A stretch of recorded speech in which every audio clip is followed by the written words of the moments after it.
Oh, bapak kan kesel apa bapak kan wis wingi kan kerja. Dadi ki dompete bapak iya kesel nampung duit e.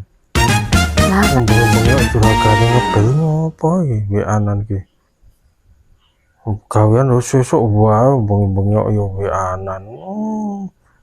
Juragan wis jan. Wah, sok wae.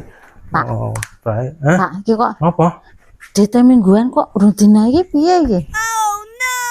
Sik Kok tinggo blonjo kuwi lho DT. urung tak kaya apa? Dinaiki piye? Urung kok.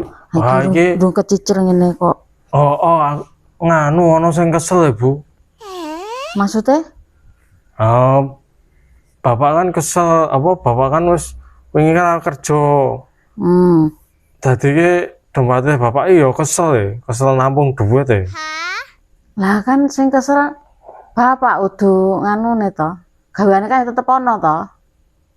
Kok Ya, apa pengaruhe karo dompet melu kesel barang? anak bapak ora kerja kan berarti ya dompete kesel nampung duit ora ono pemasukan. Dadi ya dompete ora nampung to. Oh, ngono saiki. Ya wis berarti engko nek aku ora masak ya dapure kono kae kesel lho nek ngene iki carane. Ha piye wong ora dinedek blonjo kok dapure ya melu kesel lah. Ngono ya. Berarti ra maem iki kok dina Poso iki. poso. Ae Jan. kok ya wong dite wis entek kok. Yo, kok tak kerjone ha? Sok tak kerja, Bu. Wis wengi kok. Sok tak mangkat.